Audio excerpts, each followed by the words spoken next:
Good evening. അപ്പോൾ നമ്മുടെ ഇന്നത്തെ റെസിപ്പി എന്ന് പറയുന്നത് വൈകുന്നേരത്തെ സ്നാക്സ് റെസിപ്പി അല്ല കേട്ടോ, രാവിലത്തെ ബ്രേക്ക്ഫാസ്റ്റ് റെസിപ്പിയാണ്. ഞാനിപ്പോൾ വൈകുന്നേരമാണ് ചെയ്യുന്നതെന്ന് മാത്രം. അപ്പോൾ നമ്മുടെ ഇന്നത്തെ റെസിപ്പി ഒരു ഓട്സ് ഓംലെറ്റ് ആണ്. ഓട്സ് ഓംലെറ്റ് എന്ന് പറയുമ്പോൾ നമ്മൾ വെയിറ്റ് ലോസ് ശ്രദ്ധിക്കുന്ന ആളുകൾക്ക് വേണ്ടിയിട്ടുള്ളതാണ്. അല്ലാതെയും നമുക്ക് ബ്രേക്ക്ഫാസ്റ്റ് ആയിട്ട് കഴിക്കാം. ഇപ്പോൾ രാവിലെ ബ്രേക്ക്ഫാസ്റ്റ് ഉണ്ടാക്കാൻ സമയമില്ലെന്നുണ്ടെങ്കിൽ കുറച്ച് ഓട്സ് വീട്ടിലുണ്ടെന്നുണ്ടെങ്കിൽ വളരെ എളുപ്പത്തിൽ തയ്യാറാക്കാൻ പറ്റിയ റെസിപ്പിയാണ്. അപ്പോൾ നിങ്ങളെല്ലാവരും ഈ ഒരു റെസിപ്പി ട്രൈ ചെയ്തിട്ടില്ലെങ്കിൽ ഉറപ്പായിട്ടും ട്രൈ ചെയ്തോളൂ. വളരെ എളുപ്പത്തിൽ തയ്യാറാക്കാം, അതുപോലെ തന്നെ ടേസ്റ്റിയുമാണ്. നമ്മൾ ചേർക്കുന്ന ഇൻഗ്രീഡിയൻസ് കാണുമ്പോൾ തന്നെ അറിയാം ഇതൊരു ടേസ്റ്റി റെസിപ്പിയാണെന്നുള്ളത്. ഓട്സിൻ്റേതായിട്ടുള്ള ആ ഒരു ടേസ്റ്റ് കുറവൊന്നും നിങ്ങൾക്ക് ഫീൽ ചെയ്യേണ്ട ആവശ്യമില്ല. ചേർക്കുന്ന ഇൻഗ്രീഡിയൻസ് എല്ലാം ടേസ്റ്റുള്ള ഇൻഗ്രീഡിയൻസ് തന്നെയാണ്. അപ്പോൾ നമുക്ക് എങ്ങനെയാണ് നമ്മുടെ ഓട്സ് ഓംലെറ്റ് തയ്യാറാക്കുന്നതെന്ന് നോക്കാം. നമുക്ക് നമ്മുടെ ഇൻഗ്രീഡിയൻസ് നോക്കാം. നമ്മളിപ്പോൾ 1/2 കപ്പ് ഓട്സ് എടുത്തിട്ടുണ്ട്, അതിലേക്കായിട്ട് 2 മുട്ട എടുത്തിട്ടുണ്ട്, ഒരു ചെറിയ ക്യാരറ്റ് ഗ്രേറ്റ് ചെയ്തെടുത്തിട്ടുണ്ട്, ഒരു സവോളയുടെ പകുതി ചോപ്പ് ചെയ്തെടുത്തിട്ടുണ്ട്, ചോപ്പ് ചെയ്തല്ല സ്ലൈസ് ചെയ്തെടുത്തിട്ടുണ്ട്, അത് സ്ലൈസ് ചെയ്തിട്ടൊന്ന് കുറുകെ കട്ട് ചെയ്തെടുത്തിട്ടുണ്ട്, ഒരു പച്ചമുളക് ചെറുതായിട്ട് കട്ട് ചെയ്തെടുത്തിട്ടുണ്ട്, കുറച്ച് മല്ലിയില ചെറുതായിട്ട് കട്ട് ചെയ്തെടുത്തിട്ടുണ്ട്.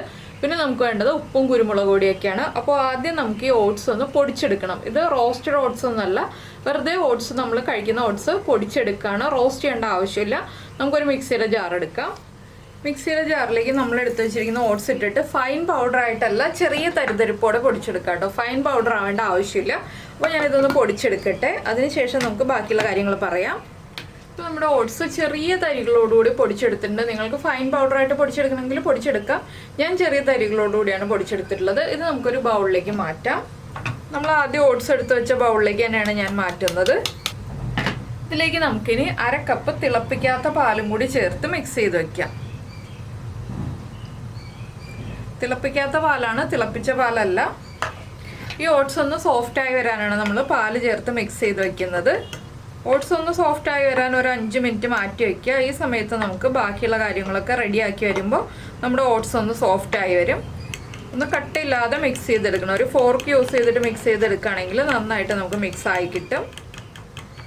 അപ്പോൾ നമ്മുടെ ഓട്സ് മിക്സായി കിട്ടിയിട്ടുണ്ട്. ഇനി നമുക്കിത് മാറ്റി വയ്ക്കാം. നമ്മുടെ വേറെ ബൗളെടുക്കാം.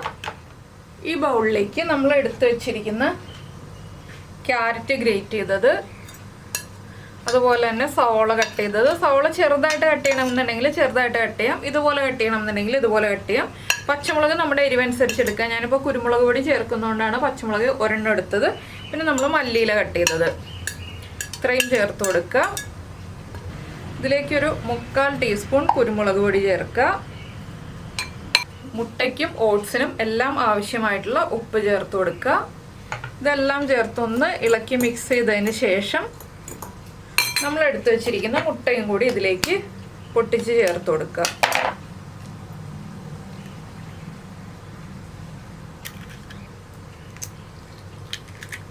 നമ്മളപ്പോൾ നേരത്തെ ഓട്സ് ഒക്കെ പൊടിച്ച് റെഡിയാക്കി വെക്കുകയാണെന്നുണ്ടെങ്കിൽ വളരെ സിമ്പിളായിട്ട് റെഡിയാക്കാൻ പറ്റുന്ന റെസിപ്പിയാണിത്. ഇനി നന്നായിട്ടൊന്ന് മിക്സ് ചെയ്തെടുക്കുക. അപ്പോൾ ഇതിലേക്ക് നിങ്ങൾക്ക് ചില്ലി ഫ്ലേക്സ് വേണമെന്നുണ്ടെങ്കിൽ ചില്ലി ഫ്ലേക്സ് ചേർക്കാം കേട്ടോ. അപ്പോൾ കുറച്ചുകൂടി കൂടുതൽ ഒരു കാണാൻ ഭംഗി ഉണ്ടാവും നമ്മുടെ ഓംലെറ്റ്. അപ്പോൾ ചില്ലി ഫ്ലേക്സ് ഒക്കെ ചേർക്കുകയാണെന്നുണ്ടെങ്കിൽ, ഇതിപ്പോൾ ക്യാരറ്റ് ഉള്ളപ്പോൾ തന്നെ കളർഫുള്ളാണ്, ക്യാരറ്റ് മല്ലിയിലൊക്കെ ചേർക്കുമ്പോൾ തന്നെ. പിന്നെ ചില്ലി ഫ്ലേക്സും കൂടി ചേർക്കുകയാണെങ്കിൽ അതിൻ്റേതായൊരു ഭംഗിയും കൂടി ഉണ്ടാവും. ഞാനിപ്പോൾ ചില്ലി ഫ്ലേക്സ് ചേർക്കുന്നില്ല, നമ്മുടെ കുരുമുളക് പൊടിയുടെ എരിവും പച്ചമുളകിൻ്റെ എരിവും ഒക്കെ ആവശ്യത്തിനുണ്ടല്ലോ. അപ്പോൾ ഇനി ഇത് മിക്സ് ചെയ്ത് റെഡിയായി ഇവിടെ ഇരിക്കട്ടെ. നമുക്കിനി ഒരു 2 മിനിറ്റും കൂടി കഴിയുമ്പോൾ നമ്മുടെ ഓട്സ് ഇതിലേക്ക് ചേർത്ത് കൊടുക്കുക. എന്താണെന്ന് വെച്ചാൽ ഞാൻ ഓട്സ് മിക്സ് ചെയ്ത് വെച്ചിട്ട് 5 മിനിറ്റ് ആയിട്ടില്ല, അതുകൊണ്ടാണ്. അപ്പോൾ ഓട്സ് ഒന്ന് മിക്സായി സോക്കായി കഴിഞ്ഞിട്ട് 5 മിനിറ്റ് ആകുമ്പോൾ ഇതിലേക്ക് ചേർത്ത് കൊടുക്കാം. അപ്പോൾ നമ്മുടെ ഓട്സ് മിക്സ് ചെയ്ത് വെച്ചിട്ട് ഒരു 5 മിനിറ്റ് ആയി. ഇനി നമുക്കിതെല്ലാം ചേർത്ത് നന്നായിട്ടൊന്ന് മിക്സ് ചെയ്തെടുക്കാം. നന്നായിട്ടൊന്ന് മിക്സ് ചെയ്യുക. ഓട്സൊക്കെ നന്നായിട്ട് സോക്കായി വന്നിട്ടുണ്ട്. ഇതെല്ലാം ചേർത്ത് നന്നായിട്ടൊന്ന് ഇളക്കി യോജിപ്പിച്ചിട്ട് നമുക്കിത് ബട്ടറിലും തയ്യാറാക്കാം, ഓയിലിലും തയ്യാറാക്കാം. നിങ്ങൾക്ക് ഏതിലാണോ വേണ്ടത് അതിൽ തയ്യാറാക്കിയെടുക്കാം. അപ്പോൾ ഞാനിപ്പോൾ ഓയിലിലാണ് തയ്യാറാക്കാൻ പോകുന്നത്. പാനൊന്ന് ചൂടാക്കിയെടുക്കാം. നമുക്ക് നന്നായിട്ടൊന്ന് മിക്സ് ചെയ്ത് യോജിപ്പിച്ചെടുക്കാം. അപ്പോൾ നമ്മുടെ പാനൊന്ന് ചൂടായി വന്നിട്ടുണ്ട്. ഒരുപാട് അങ്ങോട്ട് ചൂടാവേണ്ട, ഒരു മീഡിയം ചൂടാവുമ്പോൾ നമുക്കിതിലേക്ക് ഓയിൽ ഒഴിച്ചു കൊടുക്കാം. ഓയിലൊന്ന് ചൂടായി വരട്ടെ. നമ്മുടെ പാനിൽ നന്നായിട്ട് ഓയിലൊന്ന് സ്പ്രെഡാക്കി കൊടുക്കണം. ഇതുപോലെ കുറച്ച് കുഴിവുള്ള കട്ടിയുള്ള പാൻ എടുക്കുകയാണ് നല്ലത്. എന്താണെന്ന് വെച്ചാൽ നമുക്ക് ലോ ഫ്ലെയിമിൽ വെച്ചിട്ട് കുക്ക് ചെയ്തെടുക്കുകയാണ് വേണ്ടത്. അപ്പോൾ കുറച്ച് കട്ടിയുള്ള പാനിലെടുത്ത് കുക്ക് ചെയ്യണം. അപ്പോൾ പാനൊന്ന് നന്നായിട്ട് ചൂടായി വരുമ്പോൾ നമുക്കിതിലേക്ക് നമ്മുടെ ഓംലെറ്റിൻ്റെ മിക്സ് ഒഴിച്ചു കൊടുക്കാം. ഒന്നായിട്ട് ഒഴിച്ചു കൊടുക്കുകയാണെങ്കിൽ കുക്കായി വരാൻ കുറച്ചധികം സമയമെടുക്കും. അപ്പോൾ അടിഭാഗം കരിഞ്ഞു പോകാൻ സാധ്യതയുണ്ട്.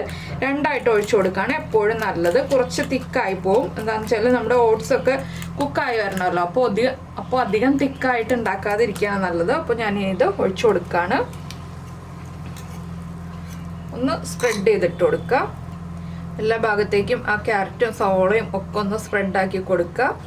ഒരുപാട് വലിപ്പത്തിൽ ഉണ്ടാക്കണ്ട കേട്ടോ. വലിയ പാൻ വെച്ചിട്ട് ഉണ്ടാക്കാതിരിക്കുകയാണ് നല്ലത്. ഇനിയിപ്പോൾ നമുക്ക് അടച്ചു വെച്ച് ചെറിയ ഫ്ലെയിമിൽ വെച്ചിട്ട് കുക്ക് ചെയ്തെടുക്കാം. അപ്പോൾ നമ്മുടെ ഓംലെറ്റ് ഒന്ന് കുക്കായി വരട്ടെ. നമ്മുടെ ഓംലെറ്റ് ഒരു സൈഡ് കുക്കായി വന്നിട്ടുണ്ട്. നമുക്കിനി അടുത്ത സൈഡിലേക്ക് മറിച്ചിട്ടിട്ട് അടുത്ത സൈഡും കുക്ക് ചെയ്തെടുക്കാം. ഇത് കുറച്ച് ടൈം എടുക്കും കേട്ടോ ഒരു സൈഡ് കുക്കായി വരാൻ. എന്താണെന്ന് വെച്ചിട്ടുണ്ടെങ്കിൽ നമ്മൾ ചെറിയ തീയിലല്ല വെച്ചിട്ട് കുക്ക് ചെയ്തെടുക്കുന്നത്. അതുകൊണ്ടാണ് കുറച്ച് ടൈം എടുക്കും എന്ന് പറഞ്ഞത്. ഇനിയിപ്പോൾ അടുത്ത സൈഡ് നമുക്ക് ഇതുപോലെ തന്നെ അടച്ചു വെച്ച് കുക്ക് ചെയ്തെടുക്കാം. അപ്പോൾ നമ്മുടെ ഓംലെറ്റിൻ്റെ അടുത്ത സൈഡും കുക്കായി വന്നിട്ടുണ്ട്. നമുക്കിനി ഇത് പ്ലേറ്റിലേക്ക് മാറ്റാം. ഇതുപോലെ തന്നെ നമുക്ക് അടുത്ത ഓംലെറ്റും തയ്യാറാക്കിയെടുക്കാം. അപ്പോൾ നിങ്ങൾക്ക് എല്ലാവർക്കും ഈ ഒരു റെസിപ്പി ഇഷ്ടമായിട്ടുണ്ടാവുമെന്ന് വിചാരിക്കുന്നു. ഞാനിതൊരു പ്ലേറ്റിലേക്ക് മാറ്റട്ടെ. കണ്ടോ, നല്ല കളർഫുൾ ആയിട്ടുള്ള ഓംലെറ്റ് റെഡി ആയി കഴിഞ്ഞു. അപ്പോൾ എല്ലാവരും ഉണ്ടാക്കി നോക്കുമെന്ന് വിചാരിക്കുന്നു. വളരെ ഹെൽത്തിയാണ്. അതുപോലെ തന്നെ വെയിറ്റ് ലോസിനൊക്കെ പറ്റിയ റെസിപ്പിയാണ്. വെയിറ്റ് ലോസ് ഒക്കെ ചെയ്യുന്ന ആളുകൾക്ക്, വെയിറ്റ് ലോസ് ഒക്കെ നോക്കുന്ന ആളുകൾക്ക് ഉറപ്പായിട്ടും ട്രൈ ചെയ്യാൻ പറ്റിയ റെസിപ്പിയാണ്. ഇതൊരു ബ്രേക്ക്ഫാസ്റ്റ് റെസിപ്പിയാണ്. പക്ഷേ ഞാനിപ്പോൾ വൈകുന്നേരം ചെയ്ത് കാണിക്കുന്നതേ ഉള്ളൂ. നിങ്ങൾക്ക് രാവിലെ ബ്രേക്ക്ഫാസ്റ്റിന് ഉണ്ടാക്കി കഴിക്കാൻ പറ്റിയ റെസിപ്പിയാണ്. അപ്പോൾ എല്ലാവരും ഉണ്ടാക്കി കഴിക്കുമെന്ന് വിചാരിക്കുന്നു. പിന്നെ നമ്മുടെ വീഡിയോ ഇഷ്ടമായിട്ടുണ്ടെന്നുണ്ടെങ്കിൽ ഉറപ്പായിട്ടും ഒന്ന് ട്രൈ ചെയ്ത് നോക്കുക. അതുപോലെ തന്നെ ലൈക്ക് ചെയ്യാനും ഷെയർ ചെയ്യാനും കമൻറ്റ് ചെയ്യാനും ഒന്നും മറന്നുപോലല്ലോ. പിന്നെ നമ്മുടെ ചാനൽ ആദ്യമായിട്ട് കാണുകയാണെങ്കിൽ നമ്മുടെ വീഡിയോ പ്രസൻറ്റ് ചെയ്യുന്ന രീതിയൊക്കെ ഇഷ്ടമായി എന്നുണ്ടെങ്കിൽ നമ്മുടെ ചാനൽ ഒന്ന് സബ്സ്ക്രൈബ് ചെയ്ത് സപ്പോർട്ട് ചെയ്യണേ. സബ്സ്ക്രൈബ് ചെയ്യുന്നതിന് ഈ വീഡിയോയുടെ താഴെയുള്ള റെഡ് സബ്സ്ക്രൈബ് ബട്ടൺ ഒന്ന് ക്ലിക്ക് ചെയ്യുക. എൻ്റെ റൈറ്റ് സൈഡിലുള്ള ബെല്ലൈക്കണും ക്ലിക്ക് ചെയ്യുക. അപ്പോൾ ഓൾ എന്ന് പറഞ്ഞിട്ടൊരു ഓപ്ഷൻ കാണാം. ആ ഓളും കൂടി പ്രസ് ചെയ്തിട്ടുണ്ടെങ്കിൽ ഞാൻ എപ്പോഴും വീഡിയോ അപ്ലോഡ് ചെയ്യുമ്പോൾ നിങ്ങൾക്ക് നോട്ടിഫിക്കേഷൻ വരും. അപ്പോൾ നമുക്ക് നമ്മുടെ അടുത്ത റെസിപ്പിയുമായിട്ട് അടുത്ത ദിവസം വീണ്ടും കാണാം.